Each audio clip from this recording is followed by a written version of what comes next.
Hello दोस्तों, UPSC ज्ञान दैनिक के इस बेस्ट प्लेटफॉर्म पर आप सभी का स्वागत और अभिनंदन है। मैं आप सभी के बीच में नेहा। जैसा कि मैंने आप सभी से वादा किया था कि आप सभी के बीच में मैं एक अच्छा सा सेशन लेकर आऊँगी, और अगर अभी तक आप लोगों ने चैनल सब्सक्राइब नहीं किया तो चैनल को सब्सक्राइब कर लें। चलिए बढ़ते हैं। जैसे यहाँ पर लिखा है जीएस बून, आप सभी लोग कमेंट बॉक्स में पहली बात तो बून का मतलब बताएंगे कि बून का अर्थ क्या होता है। बहुत ही यूनिक सा अर्थ है और बहुत ही अच्छा अर्थ है, आपकी लाइफ बदलने वाला है। बहुत खोज कर ये बून, जीएस बून आपके बीच में एक श्रृंखला या सीरीज शुरू करने जा रहे हैं, जिसका अर्थ ही इतना बेहतरीन होगा कि आपकी आत्मा खुश हो जाने वाली है ना। उसके बाद मोस्ट इम्पॉर्टेंट ये कुछ महत्वपूर्ण टॉपिक होने वाले हैं, तो आप सभी के बीच में आज हम क्या लेकर आए अभी थोड़ी देर में आपको पता चल जाएगा। जो मोस्ट इम्पॉर्टेंट टॉपिक होंगे आप सभी के बीच में, उससे पहले देखिएगा आपके सामने एक छोटी सी जानकारी है कि अगर अभी तक आपने यूट्यूब चैनल यूपीएससी ज्ञान दैनिक नहीं सब्सक्राइब कर रखा तो प्लीज़ सब्सक्राइब कर लें। अगर आपको कहीं पर भी कभी भी ज़रा से भी हमारे चैनल से योगदान मिला है तो उसके लिए भी आप फीडबैक ज़रूर दें। यहाँ पर UP PCS, RO, BEO, UP triple S से रिलेटेड सारी जानकारियाँ और सारे टॉपिक लगभग आपको फ्री में कवर कराए गए हैं। आप जाकर चैनल पर एक एक करके वीडियो देख सकते हैं। दूसरी बात, यहाँ पर आरओ का वर्तमान में टेस्ट चल रहा है, पेड बैच चल रहा है। स्मार्ट शॉर्ट्स नोट्स या टेस्ट सीरीज की जानकारी लेने के लिए आप इस नंबर पर व्हाट्सअप कर सकते हैं, जो आपके सामने लिखा है 9889506523 पर। आपको सारी जानकारी इस नंबर के माध्यम से दे दी जाएगी। आइए आज के टॉपिक के बारे में बात करते हैं। जो टॉपिक और जो आपको टाइटल दिया गया है जीएस बून, आई होप कि उस पर बहुत ही खरे उतरने वाले हैं हम। धीरे धीरे करके हम मोस्ट इम्पॉर्टेंट टॉपिक, जैसे यहाँ पर लिखा है, हम हर एक सब्जेक्ट का कवर करने वाले हैं। तो सुबह की क्लास लगभग आपको इसी तरह रिकॉर्डेड मिलेगी। आई होप आप लोग इसका बड़ा आनंद उठाएंगे और आनंद लेकर ही पढ़िएगा। चलिएगा तो आज का टॉपिक देखते हैं हम लोग। आज का टॉपिक है संविधान। संविधान में क्या पढ़ने वाले हैं हम लोग? तो संविधान में आज हम लोग पढ़ने वाले हैं कि संवैधानिक विकास कैसे कैसे हुआ, और फिर उसके बाद देखेंगे कुछ समितियां और उनके अध्यक्ष। यहाँ तक कि मैंने जो टेस्ट हुआ था संडे को, उसमें भी कुछ क्वेश्चन यहाँ से रिलेटेड आपको देखने को मिल सकते हैं। अगर आज के टेस्ट में, कल के टेस्ट में नहीं मिले होंगे तो आने वाले टेस्ट पर मिल जाएंगे, क्योंकि ये टॉपिक इतना महत्वपूर्ण होता है। और बहुत लंबी क्लास ये नहीं होने वाली, बहुत ज़्यादा जाएगी तो 20 मिनट की जाएगी ना। ये छोटे छोटे टॉपिक और छोटा छोटा मोस्ट इंपॉर्टेंट टॉपिक में निपटाने का प्रयास करेंगे। जैसे इसमें पहला टॉपिक या पहली लाइन लिखी है कि कलकत्ता में सर्वोच्च न्यायालय, ये आपका सिर्फ रिवीजन है। जितना रिवीजन घसीट कर चेप कर लेंगे उतना आपको एग्जाम हॉल पर बेनिफिट देने वाला है। तो जैसे कि यहाँ पर कलकत्ता में सर्वोच्च न्यायालय की स्थापना कब हुई थी? तो 1773 के रेगुलेटिंग एक्ट से हुई थी, पहली बात। दूसरी बात कहा गया भारत में संघीय न्यायालय की स्थापना, तो भारत सरकार अधिनियम 1935 द्वारा 1937 में स्थापित किया गया था। स्थापना तो 1935 में हुई थी, लेकिन स्थापित 1937 में हुआ था। अगला टॉपिक है भारतीय संविधान परिषद को बजट पर बहस करने की शक्ति प्राप्त हुई। मतलब हमारे भारत पर या हमारे भारत को पहली बार बजट पर बहस करने की चर्चा कब दी गई या हमने कब बात की? तो भारतीय परिषद अधिनियम 1892 से। आपका कई बार ये यूपी पीसीएस प्रश्न पूछ चुका है। अगली बात कही गई कि नियंत्रण परिषद की स्थापना कब की गई? तो 1784 के पिट्स इंडिया या पिट्स अधिनियम से की गई थी।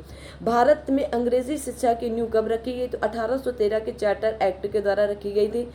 यही वो चार्टर एक्ट है जिसमें हमने चाय और चीन के साथ व्यापार छोड़कर बाकी सब में एकाधिकार की समाप्ति कर दी थी। आइए आगे शायद इसकी चर्चा होगी इस पर। ये हमारे हाथ के नोट्स बनाए हुए हैं, आप सभी लोग इसका नोट्स ले भी सकते हैं, पेड चल रहा है, आप सभी लोग जरूर लेने का प्रयास करें, बहुत हेल्पफुल होगा आपके एग्जाम टाइम में। अगली लाइन कही गई कि 1919 के भारत शासन अधिनियम में क्या क्या हुआ। कई बच्चे बड़ा कंफ्यूजन में रहते हैं कि क्या क्या हुआ। तो सबसे पहले कहा गया कि प्रांतों में कार्यकारिणी सरकार में द्वैध शासन की व्यवस्था की गई। केंद्र सरकार द्वारा प्रांतों की कहा गया विधायिनी शक्ति का हस्तांतरण किया गया। दोनों बातें आपको मोस्ट इंपॉर्टेंट है, याद करके रखनी है। देखिए 1813 के चार्टर एक्ट के द्वारा क्या क्या हुआ था, यही बात घूम कर आ गई कि चाय और चीन के साथ व्यापार छोड़कर भारत के साथ व्यापारिक एकाधिकार समाप्त कर दिया गया था। मोस्ट इंपॉर्टेंट है, कहा गया भारत का राजस्व ब्रिटिश संसद के नियंत्रण में कब आया, मतलब ताज के हाथ में कब गया, क्योंकि पहले तो कंपनी हमारे भारत पर शासन कर रही थी, फिर धीरे धीरे ये 1857 की क्रांति के बाद 1858 पर कहाँ चला गया, ब्रिटिश संसद के नियंत्रण में चला गया। बहुत इंपॉर्टेंट है, जरूर याद करके रखिएगा। ब्रिटिश भारत में सांप्रदायिक प्रतिनिधित्व की व्यवस्था की गई। तो अभी मैंने कई लोगों को बताया था कि 1909 के अधिनियम के द्वारा इसी को मार्ले मिंटो सुधार भी कहा जाता है, याद रखिएगा। भारतीय सिविल सेवा का प्रारंभ, मतलब इससे पहले भारत में सिविल सेवा की परीक्षा या भारत में सिविल सेवा का प्रारंभ नहीं था। 1919 भारत सरकार अधिनियम के द्वारा भारत सिविल सेवा का प्रारंभ किया गया है। अगली बात कही कि विधानमंडल में महिलाओं को आरक्षित स्थानों का प्रावधान कब किया गया, तो 1935 के गवर्नमेंट ऑफ इंडिया एक्ट से। यूं ही आपका प्रश्न पूछा गया है, भारत शासन अधिनियम ही है या भारत सरकार अधिनियम ही है, लेकिन उसको इंग्लिश में लिख दिया गया कि 1935 के गवर्नमेंट ऑफ इंडिया एक्ट से। कभी कभी बच्चे इसी में कंफ्यूज हो जाएंगे कि ये है क्या ना, तो आपको कंफ्यूज नहीं होना है। अगली बात कहेगी कि भारत राष्ट्रपति के अध्यादेश निर्गत करने की शक्ति भारत सरकार अधिनियम 1935 द्वारा आई थी। कैसे आई थी, 1935 द्वारा। लेकिन पहली बार भारतीय संसद में कब आई थी, तो 1861 द्वारा आई थी। दोनों प्रश्न घुमाकर आपके यूपी पीसीएस और आरओ ने चिपका कर पूछे, तो आपको सीने से चिपका कर इनको याद कर लेना है ना, आगे और कुछ सोचना ही नहीं है। अगली बात यहाँ पर कहेगी कि केंद्र में द्वैध शासन भारत में लागू हुआ, मतलब केंद्रों में कब लागू हुआ, तो मैंने कहा कि प्रांतों में द्वैध शासन 1919 में लागू हुआ और केंद्रों में द्वैध शासन आपका 1935 के द्वारा लागू हुआ। ठीक है, देखिए हमारे अखंड भारत के कुछ भाग थे, जैसे म्यांमार था, अफगानिस्तान था, पाकिस्तान था, लेकिन पाकिस्तान भी 1947 में अलग हो गया। म्यांमार देखिए कहा गया वर्मा या भारत से अलग कब हुआ, तो भारत सरकार अधिनियम 1935 के द्वारा। उससे पहले ये हमारा ही एक अखंड भारत का हिस्सा हुआ करता था, याद रखना है। ये प्रश्न एक बार नहीं कई बार पूछा गया कि वर्ष 1935 में चुनाव में कांग्रेस का मंत्रिमंडल कितने प्रांतों में बना था। बहुत जगह आपको 7 प्रांतों में मिलेगा, लेकिन कुल 8 प्रांतों में बना था। आपको रट्टू तोता की तरह रट लेना है। कहा गया कैबिनेट मिशन के सदस्य कौन कौन थे, तो आपके पैथिक लॉरेंस थे, स्टेफोर्ड क्रिप्स थे और आपके एवी अलेक्जेंडर थे। तीनों व्यक्तियों को हमेशा याद रखना है, और इसीलिए इसका विरोध हुआ था क्योंकि इसमें एक भी भारतीय नहीं था। कहा गया भारतीय संविधान का गठन कब हुआ, तो भारतीय संविधान सभा का गठन कैबिनेट मिशन 1946 के द्वारा किया गया। अगला पॉइंट है कि 1946 में निर्मित अंतरिम सरकार में कार्यपालिका परिषद उपसभापति कौन थे। मोस्ट इंपॉर्टेंट है, इसको एकदम याद करके आप सभी लोग रखें कि कौन थे, तो आप लोगों को याद रखना है कौन थे, तो जवाहरलाल नेहरू जी थे। अगली बात कहेगी भारत के लिए संविधान की रचना है, तो संविधान सभा का विचार सर्वप्रथम प्रस्तुत किसने किया था, तो 1934 में स्वराज पार्टी तथा M.N. राय जी ने किया था। आप इसको एकदम रट के रखो, क्या करके रखना है, इस क्वेश्चन को पूरा का पूरा आप रट के रखो ना, यहाँ तक की बात पूरी की पूरी आप रट के रखें 1934 और M.N. राय के बारे में। ठीक है, अगली बात आपकी कही गई है, देखिएगा अगली बात क्या कही गई है। कहा गया है यहाँ पर, बस एक सेकंड समय देना, अंतरिम सरकार का गठन कब हुआ। मोस्ट इम्पॉर्टेंट, बहुत से बच्चे जो कई सालों से तैयारी कर रहे हैं वो लोग भी नहीं जानते होंगे कि अंतरिम सरकार का गठन कब हुआ, तो इसको याद कर लो भाई, आप सभी के लिए बहुत इंपॉर्टेंट है। 2 सितंबर 1946 को जवाहरलाल नेहरू के नेतृत्व में हुआ था। ठीक है, संविधान सभा की प्रथम बैठक कब हुई थी, संविधान सभा की प्रथम बैठक आपकी 9 दिसंबर 1946 को हुई थी। 9 दिसंबर 1946 को हुई थी, जिसमें अस्थायी अध्यक्ष चुने गए थे डॉक्टर सच्चिदानंद सिन्हा जी। इन्हें किस हिसाब से चुना गया था, आप लोग कमेंट बॉक्स में कमेंट करके जरूर बताएंगे, मैंने कई बार इनकी चर्चा कर रखी है। फिर संविधान सभा की दूसरी बैठक हुई 11 दिसंबर 1946 को, जिसमें अध्यक्ष बनाया गया आपके डॉक्टर राजेंद्र प्रसाद जी को। किसको बनाया गया, तो डॉक्टर राजेंद्र प्रसाद जी को बनाया गया था, ये स्थायी थे। संविधान सभा की तीसरी बैठक, भाई मोस्ट इंपॉर्टेंट, अभी तक बहुत से बच्चे यही नहीं जानते होंगे तीसरी बैठक कब हुई थी और इसमें क्या हुआ था, रट लो भैया ना। तो संविधान सभा की तीसरी बैठक 13 दिसंबर 1946 को हुई थी, जिसमें जवाहरलाल नेहरू ने अपना उद्देश्य प्रस्ताव पेश किया था। 3 बातें आपको यहाँ से याद कर लेनी, पहली बैठक, दूसरी बैठक और तीसरी बैठक। इंपॉर्टेंट नज़र आ रहे होंगे आपको, आई होप कि आप सभी लोग पसंद भी कर रहे होंगे, ठीक है ना। संविधान सभा द्वारा उद्देश्य प्रस्ताव को कब मंजूरी या अपनाया गया? तो आप कहेंगे कि मैडम जी 22 जनवरी 1947 को। कब? 22 जनवरी 1947 को। अगला कहा गया कि भारत के संविधान निर्माण में संविधान सभा को कितना समय लगा? बहुत लोगों को याद होगा 2 वर्ष 11 माह 18 दिन, लेकिन इतना समय ये कॉमन सी बात थी कि क्योंकि हमारा संविधान कब से 9 दिसंबर 1946 से बनना शुरू हुआ था और 26 नवंबर 1947 तक बनता रहा। तो कितने साल हो गए? 26 नवंबर 1949 तक बनता रहा, 47 तक नहीं 49 तक बनता रहा। तो 2 वर्ष 11 माह 18 दिन का समय लगा, ठीक है ना। चलिए आगे बात है, संविधान सभा के पहले स्थायी अध्यक्ष कौन थे? पहले स्थायी अध्यक्ष तो डॉक्टर राजेंद्र प्रसाद थे। यहाँ पर ध्यान से फिर एक लाइन आपके सामने है कि भारतीय संविधान के पहले स्थायी उपाध्यक्ष कौन थे? जो 11 दिसंबर 1946 को ही बने थे, HC मुखर्जी थे, जिनका फुल फॉर्म कई बच्चों ने कमेंट किया भाई इनका फुल फॉर्म बता दो, तो हरेंद्र कुमार मुखर्जी थे। हरेंद्र कुमार मुखर्जी याद करके रखना। प्रारूप समिति में एकमात्र कांग्रेसी, मोस्ट इंपॉर्टेंट भाई याद कर लो, एकमात्र कांग्रेसी कौन थे? तो KM मुंशी थे, ठीक है ना। आप सभी लोग बताएंगे प्रारूप समिति में कुल कितने सदस्य थे? मैंने कहा कुल कितने सदस्य थे, ये आपका वर्क है, होमवर्क है। भारतीय संविधान के निर्माण के समय संवैधानिक सलाहकार कौन थे? भाई लगा लो इनको, कौन थे? तो आप कहेंगे BN राव, मोस्ट इंपॉर्टेंट है। भारतीय संविधान का प्रथम प्रारूप तैयार किया गया था किसके द्वारा?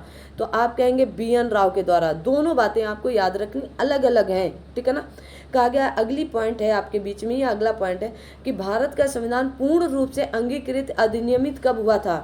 तो पूर्ण रूप से मैंने यहाँ पर बात लिखी है, तो कब हुआ था? तो आप कहेंगे 26 नवंबर 1949 को। संविधान की अंतिम बैठक कब हुई थी? तो 24 जनवरी 1950 को। संविधान पूर्णतः लागू कब हुआ था? तो आप कहेंगे 26 जनवरी 1950 को। ये तीनों डेट आपकी लाइफ में लाइफ जिंगल अलग कर सकती हैं। देखो, अधिनियमित अंगीकृत कब हुआ था? 26 नवंबर 1949 को। अंतिम बैठक कब हुई थी? तो 24 जनवरी 1950 को। और पूर्णतः हमारा संविधान लागू कब हुआ था? तो 26 जनवरी। जब तक लागू बात ना की जाए तब तक नहीं कहना है कि आपको 26 जनवरी 1950 को, ठीक है, याद रखें। संविधान दिवस कब मनाया जाता है? तो आप कहेंगे संविधान दिवस आपका 26 नवंबर को मनाया जाता है, जिस दिन हमारा संविधान अंगीकृत अधिनियमित हुआ या आर्पाटित किया, या हमने क्या किया अपने द्वारा, क्योंकि संविधान किसने बनाया? भारत की जनता ने बनाया था, ठीक है ना। तो हमने अपने द्वारा क्या किया? अधिनियमित किया, और क्या करते हैं उसको? अंगीकृत किया। एक और शब्द है, आप लोग उसको जानते होंगे, उसको याद कर लेंगे, आपके लिए बेनिफिट रहेगा, ठीक है ना। तो आप कहेंगे कब? तो 26 नवंबर को, ठीक है। आगे कहा कि संविधान सभा में कुल कितनी महिलाएं थी?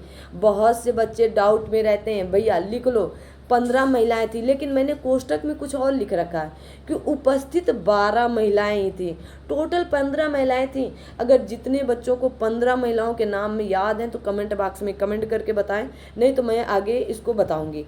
आइए, कहा गया संविधान सभा कांग्रेस थी और कांग्रेस भारत था। किसने कहा था? मोस्ट इंपॉर्टेंट है। इससे संबंधित आज मैंने एक प्रश्न भी किया था आप सभी लोगों के टेस्ट में।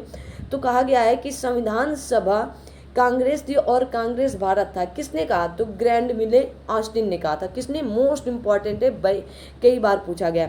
आइए आप आगे बात करते हैं हम लोग समितियों के बारे में, किस समिति और अध्यक्ष कौन थे। तो आप सभी लोग जानते हैं प्रारूप समिति के अध्यक्ष डॉक्टर भीमराव अंबेडकर थे, बहुत बार पूछा गया। मौलिक अधिकार, मूल अधिकार एवं अल्पसंख्यक सलाहकार समिति के अध्यक्ष आपके सरदार वल्लभ भाई पटेल थे। संचालन और नियम समिति के अध्यक्ष और झंडा समिति या तदर्थ झंडा समिति के अध्यक्ष आपके डॉक्टर राजेंद्र प्रसाद जी थे। संघ संविधान एवं संघ शक्ति समिति के अध्यक्ष जवाहरलाल नेहरू जी थे। मूल अधिकार उप समिति के अध्यक्ष आपके JB कृपलानी जी थे, याद रखना है। और उसके बाद तो 2 समितियां और हैं आपकी। प्रांतीय संविधान समिति के अध्यक्ष कौन थे? तो आपके सरदार वल्लभ भाई पटेल जी थे। अल्पसंख्यक उप समिति के अध्यक्ष कौन थे? तो आप कहेंगे HC मुखर्जी थे। वही HC मुखर्जी जी हैं जो अभी मैंने नाम ऊपर बताया कि हरेंद्र कुमार मुखर्जी। देखिए, यहाँ अल्पसंख्यक उप समिति पूछी गई और डॉक्टर राजेंद्र प्रसाद वाली सरदार वल्लभ भाई पटेल वाली अल्पसंख्यक सलाहकार है। दोनों में डाउट नहीं होना चाहिए आपको, ठीक है। तो ये रहे आपके फटाफट रिवीजन की आज ये संवैधानिक सलाहकार या संवैधानिक विकास से संबंधित कुछ टॉपिक। आगे आपको संविधान के भाग, अनुच्छेद और अनुसूचियां और भाग से संबंधित बात करेंगे मोटी मोटी, और इस तरह छोटे छोटे से टॉपिक लेकर आपके सामने प्रस्तुत करेंगे। आई होप कि आप सभी लोग इसे पसंद करेंगे। आप सभी लोग test series UP PCS RO से संबंधित टेस्ट सीरीज जरूर ज्वाइन करने का प्रयास करें। आपको जबरदस्त लाभ मिलने वाला है। आपको कुछ चीज़ों से मालूम हो रहा होगा, हाँ यार इस चैनल से बहुत कुछ मिलने वाला है, क्योंकि हम एक ऑथेंटिक और महत्वपूर्ण जानकारियों के साथ ऑथेंटिक टॉपिक और इम्पॉर्टेंट या महत्वपूर्ण टॉपिक ही लाते हैं जो आपके एग्जाम हॉल पर काम आए। फालतू की बकवास, फालतू की नो बकवास कुछ भी यहाँ नहीं करते हैं, ना नो बकवास ना फालतू की बातचीत, सीधा मुद्दे की बात करते हैं, कहते हैं आइए।